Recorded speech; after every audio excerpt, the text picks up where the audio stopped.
जय श्री कृष्णा। राधे राधे। आज आप लोग सुनेंगे गुरुवार व्रत की कथा।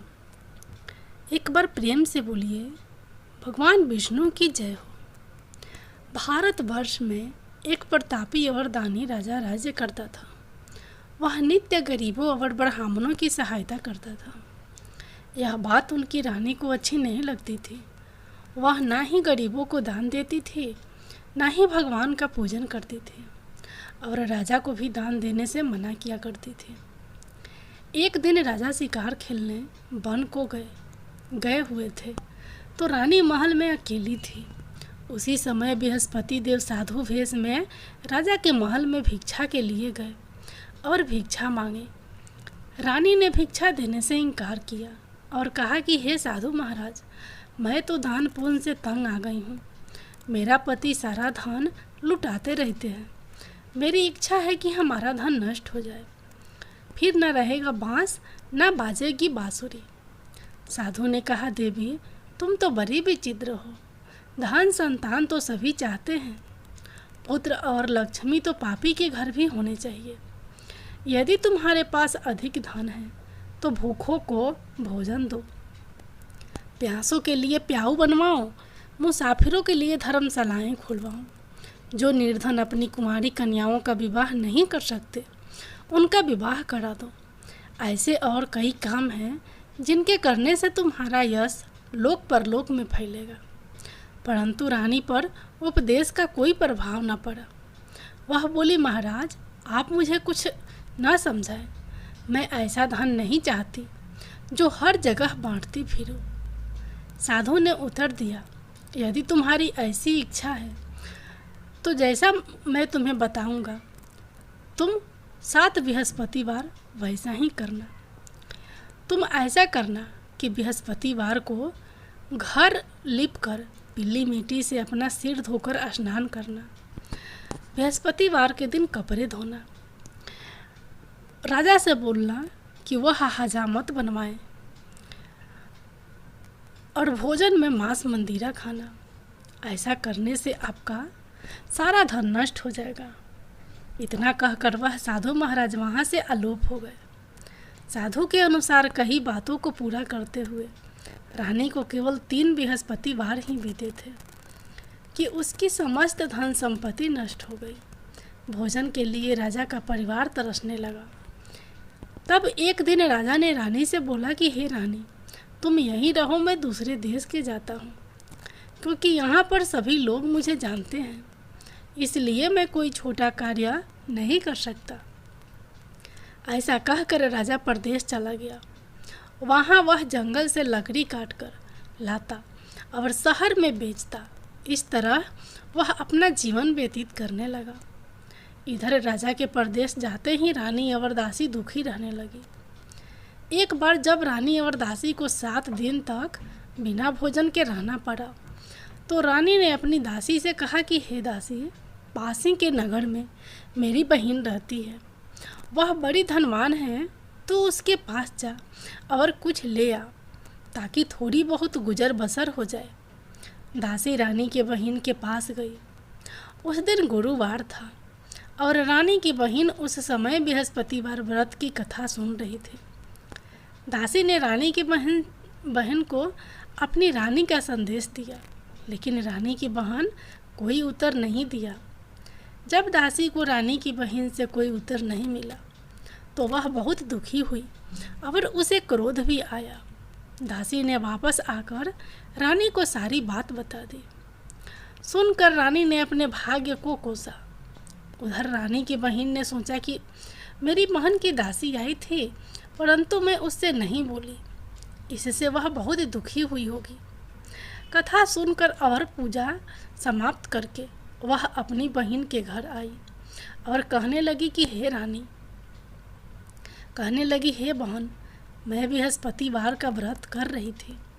तुम्हारी दासी मेरे घर आई थी, परंतु जब तक कथा होती है तब तक ना तो उठते हैं और ना ही बोलते हैं, इसलिए मैं नहीं बोली।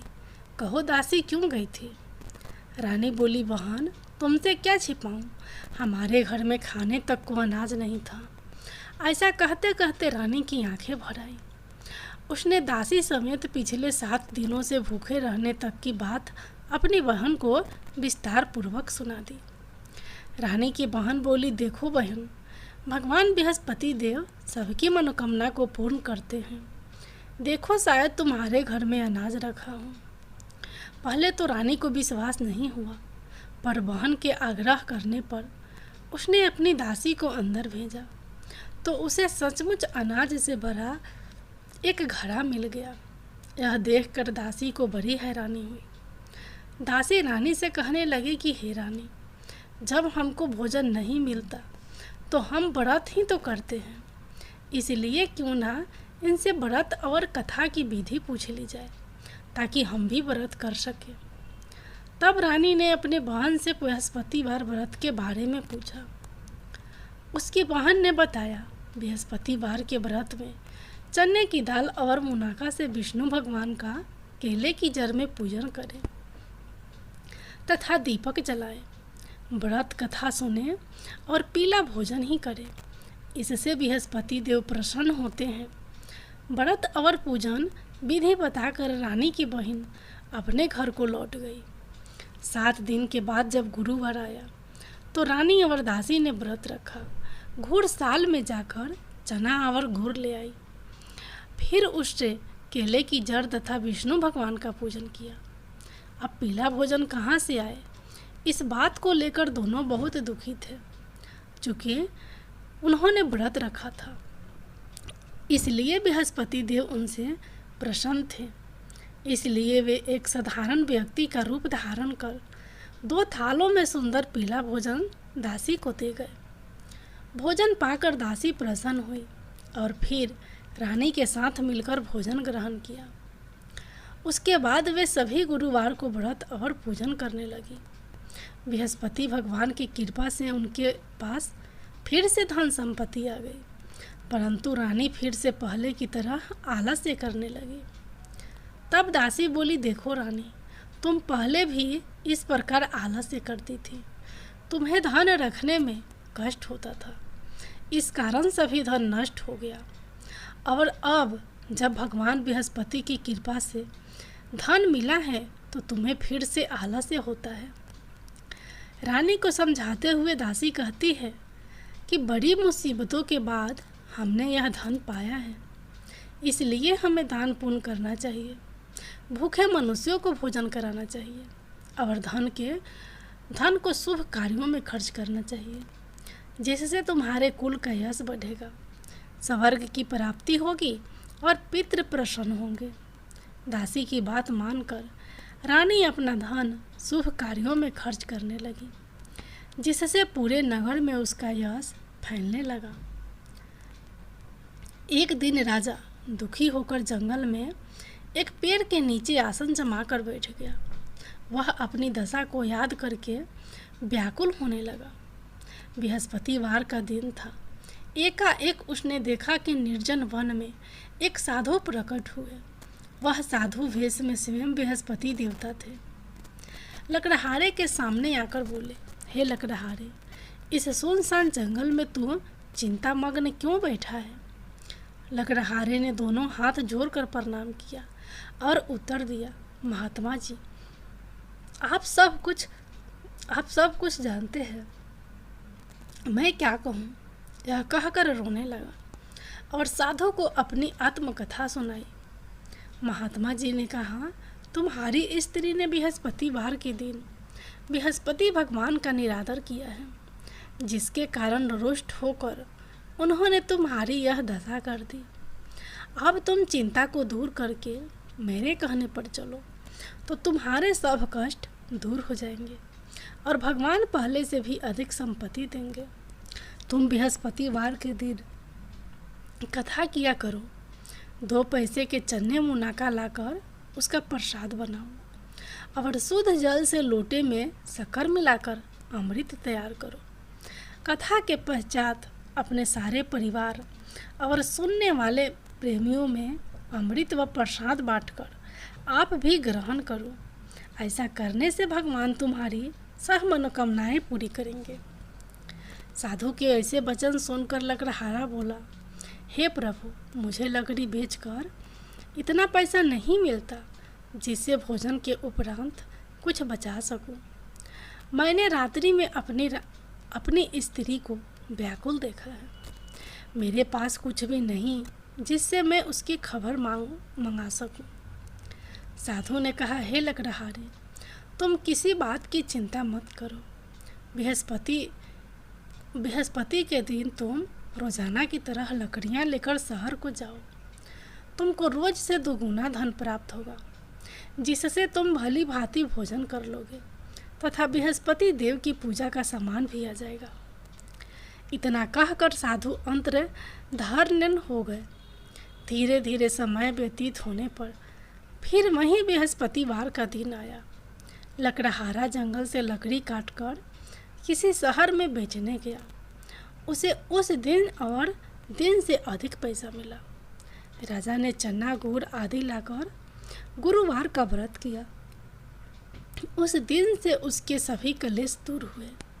परंतु जब दोबारा गुरुवार का दिन आया तो बृहस्पतिवार का व्रत करना भूल गया। इस कारण बृहस्पति भगवान नाराज हो गए। उस दिन उस नगर के राजा ने विशाल यज्ञ का आयोजन किया तथा शहर में यह घोषणा करा दी कि कोई भी मनुष्य अपने घर में भोजन ना बनावे, न आग जलावे। समस्त जनता मेरे यहाँ भोजन करने आवे।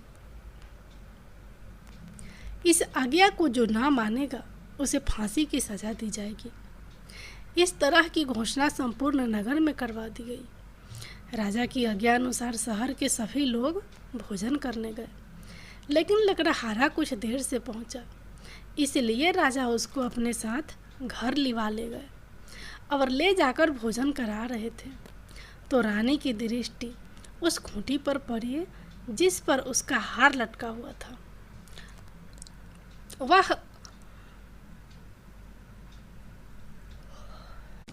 वहां पर दिखाई नहीं दिया। रानी ने निश्चय किया कि मेरा हार इस मनुष्य ने चुरा लिया है।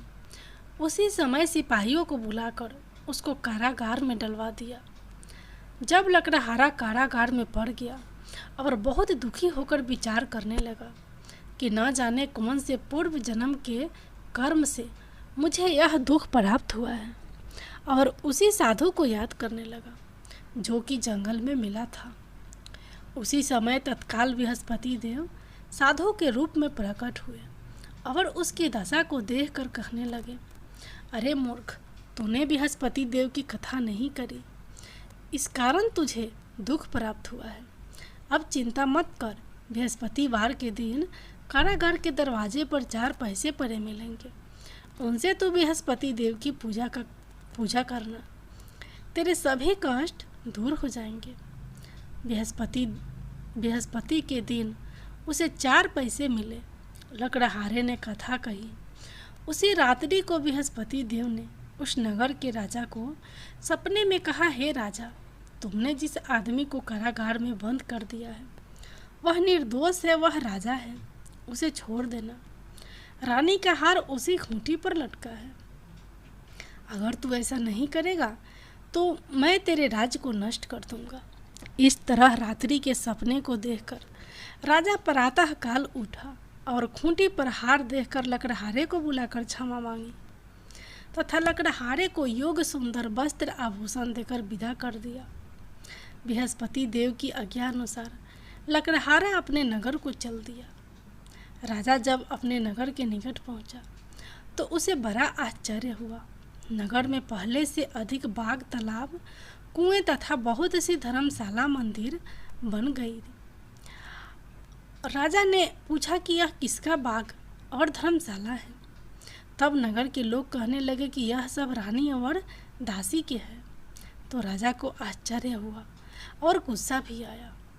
जब रानी ने यह खबर सुनी कि राजा आ रहे हैं तो उन्होंने दासी से कहा कि हे दासी, देख, राजा हमको कितनी बुरी हालत में छोड़ गए थे। हमारी ऐसी हालत देखकर वह लौट न जाए, इसलिए तू दरवाजे पर खड़ी हो जा। रानी की आज्ञा अनुसार दासी दरवाजे पर खड़ी हो गई। राजा आए तो उन्हें अपने साथ लिवा लाई। तब राजा ने क्रोध करके अपनी रानी से पूछा कि यह धन तुम्हें कैसे प्राप्त हुआ है। तब उन्होंने कहा, हमें यह धन बृहस्पति देव के इस व्रत के प्रभाव से प्राप्त हुआ है। राजा ने निश्चय किया कि 7 रोज बाद तो सभी बृहस्पति देव का पूजन करते हैं, परंतु मैं प्रतिदिन दिन में 3 बार कहानी तथा रोज व्रत किया करूँगा। अब हर समय राजा के दुपट्टे में चने की दाल बंधी रहती तथा दिन में 3 बार कहानी कहता। एक रोज राजा ने विचार किया कि चलो अपनी बहन के यहाँ हो आवे। इस तरह निश्चय कर राजा घोड़े पर सवार हो अपनी बहन के यहाँ चलने लगा। मार्ग में उसने देखा कि कुछ आदमी एक मुर्दे के लिए जा रहे हैं। उन्हें रोक कर राजा कहने लगा, अरे भाइयों, मेरी बृहस्पति देव की कथा सुन लो। वे बोले, लो, हमारा तो आदमी मर गया है, इसको अपनी कथा की पड़ी है। परंतु कुछ आदमी बोले, अच्छा कहो, हम तुम्हारी कथा भी सुनेंगे। राजा ने दाल निकाली और जब कथा आधी हुई थी कि मुर्दा हिलने लग गया, और जब कथा समाप्त हो गई तो राम राम करके मनुष्य उठकर खड़ा हो गया। आगे मार्ग में उसे एक किसान खेत में हल चलाता मिला। राजा ने उसे देख और उससे बोले, अरे भैया, तुम मेरी बृहस्पतिवार की कथा सुन लो। किसान बोला, जब तक मैं तेरी कथा सुनूंगा तब तक 4 हरैया जोत लूँगा। जा अपनी कथा किसी और को सुनाना। इस तरह राजा आगे चलने लगा। राजा के हटते ही बैल पछाड़ खाकर गिर गए तथा किसान के पेट में बड़ी जोर से दर्द होने लगा। उस समय उसकी माँ रोटी लेकर आई। उसने जब यह देखा तो अपने पुत्र से सब हाल पूछा और बेटे ने सभी हाल कह दिया। तो बुढ़िया दौड़ी दौड़ी उस घुड़सवार के पास गई और उससे बोली कि मैं तेरी कथा सुनूंगी, तू अपनी कथा मेरे खेत पर चलकर ही कहना। राजा ने बुढ़िया के खेत पर जाकर कथा कही, जिसके सुनते ही वह बैल उठकर खड़े हुए तथा किसान के पेट का दर्द भी बंद हो गया। राजा अपनी बहन के घर पहुंचा। बहन ने भाई की खूब मेहमानी की। दूसरे रोज प्रातःकाल राजा जगा तो वह देखने लगा कि सब लोग भोजन कर रहे हैं। राजा ने अपनी बहन से कहा, ऐसा कोई मनुष्य है जिसने भोजन नहीं किया हो तो मेरी बृहस्पतिवार की कथा सुन ले। बहन बोली, हे भैया, यह देश ऐसा ही है कि पहले यहाँ लोग भोजन करते हैं, बाद में अन्य काम करते हैं। अगर कोई पड़ोस में हो तो देखकर आती हूँ। वह ऐसा कहकर देखने चली गई, परंतु उसे कोई ऐसा व्यक्ति नहीं मिला जिसने भोजन ना किया हो। अतः वह एक कुम्हार के घर गई जिसका लड़का बीमार था। उसे मालूम हुआ कि उनके यहाँ 3 रोज से किसी ने भोजन नहीं किया है। रानी ने अपने भाई की कथा सुनने के लिए कुम्हार से कहा। वह तैयार हो गया। राजा ने जाकर बृहस्पतिवार की कथा कही, जिसको सुनकर उसका लड़का ठीक हो गया। अब तो राजा की प्रशंसा होने लगी। एक रोज राजा ने अपनी बहन से कहा कि हे बहन, हम अपने घर को जाएंगे, तुम भी तैयार हो जाओ। राजा की बहन ने अपनी सास ने कहा चली जा, परंतु अपने लड़कों को मत ले जाना, क्योंकि तेरे भाई के कोई औलाद नहीं है। बहन ने अपने भैया से कहा, हे भैया, मैं तो चलूँगी पर कोई बालक नहीं जाएगा। राजा बोला, जब कोई बालक नहीं चलेगा तब तुम ही क्या करोगी जाकर। बड़े दुखी मन से राजा अपने नगर को लौट आया। राजा ने अपनी रानी से कहा, हम निसंतान हैं, हमारा मुंह देखने का धर्म नहीं है और कुछ भोजन नहीं किया।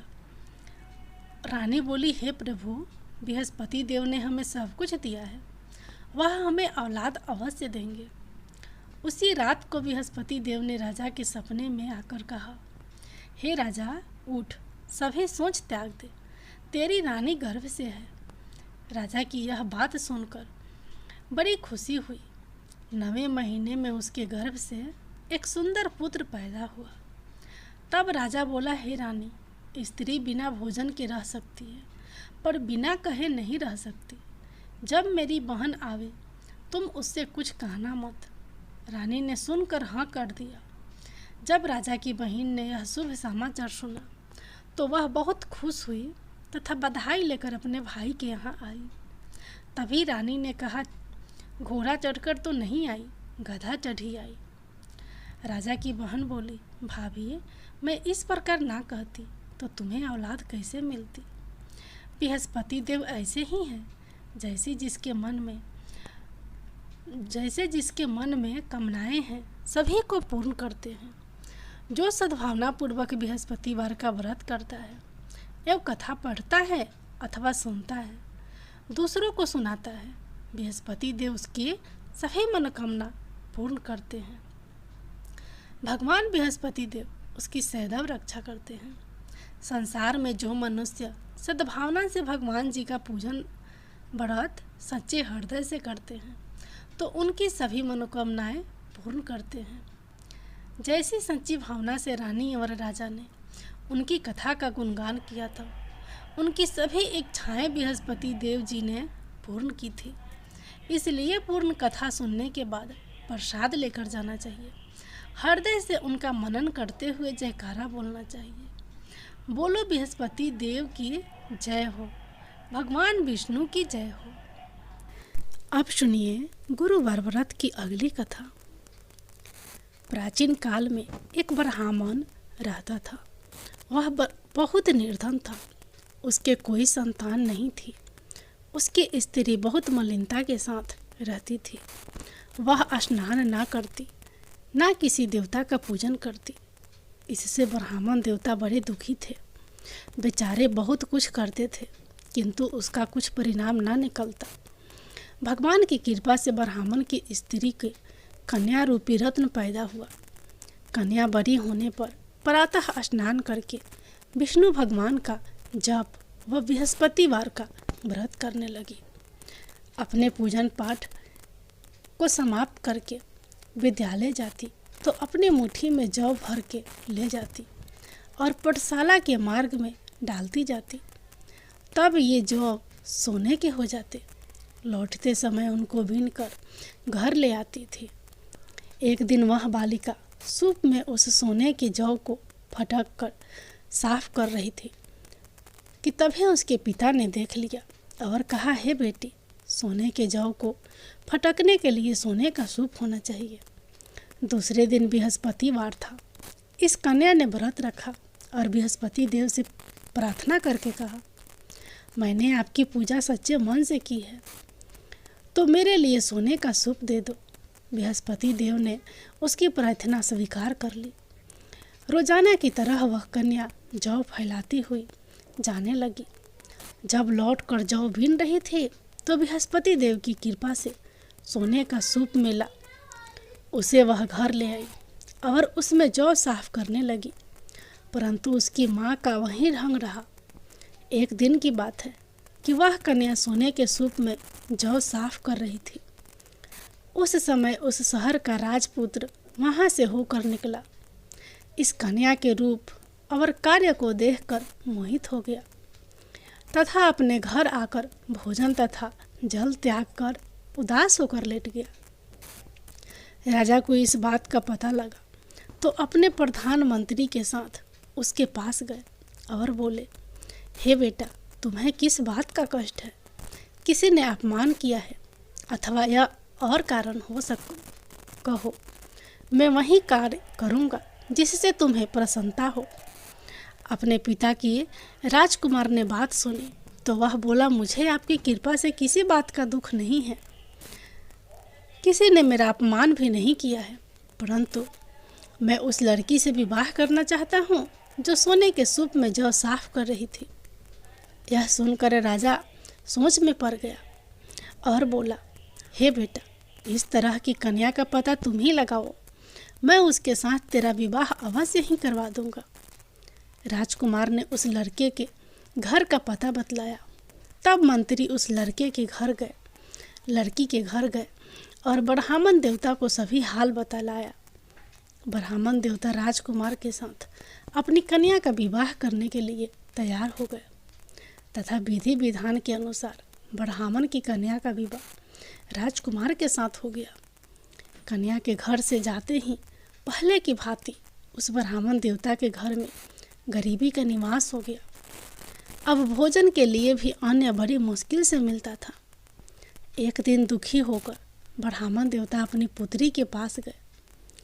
बेटी ने पिता की दुखी अवस्था को देखा और अपनी माँ का हाल पूछा। तब ब्राह्मण ने सभी हाल कहा। कन्या ने बहुत सा धन देकर अपने पिता को विदा कर दिया। इस तरह ब्राह्मण का कुछ समय सुखपूर्वक व्यतीत हुआ। कुछ दिन बाद फिर वही हाल हो गया। ब्राह्मण फिर अपनी कन्या के यहाँ गया और सारा हाल कहा। तो लड़की बोली, हे पिताजी, आप माताजी को यहाँ लिया लाओ, मैं उसे विधि बता दूंगी जिससे गरीबी दूर हो जाए।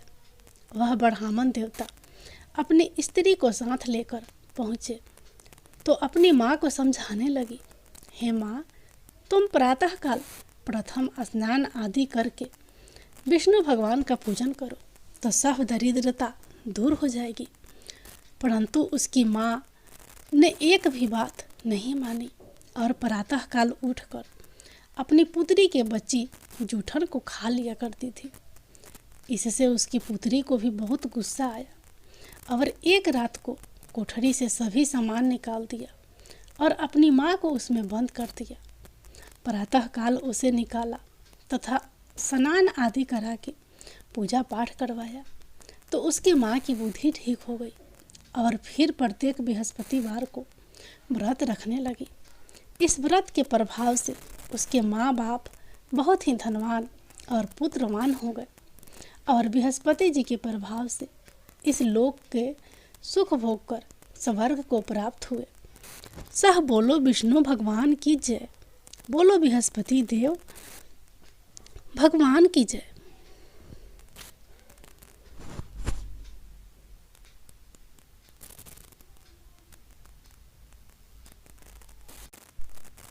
अब सुनिए बृहस्पति देव की आरती। जय बृहस्पति देवा, ओम जय बृहस्पति देवा, छिन छिन भोग लगाऊं, छिन छिन भोग लगाऊं, कदली फल मेवा। ओम जय बृहस्पति देवा, जय बृहस्पति देवा, तुम पूर्ण परमात्मा, तुम अंतर्यामी, जगत पिता जगदीश्वर, जगत पिता जगदीश्वर, तुम सबके स्वामी।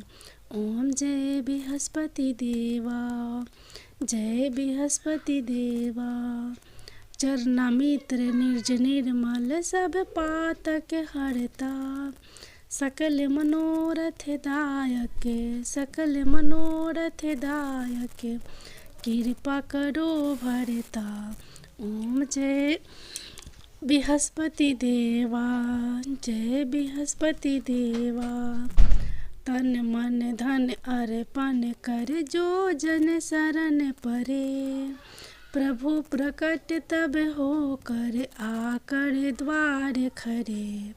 ओम जय बृहस्पति देवा, जय बृहस्पति देवा, दीन दयाल दयानिधि भक्तन हितकारी, पाप दोष सब हरता भव बंधन हारी।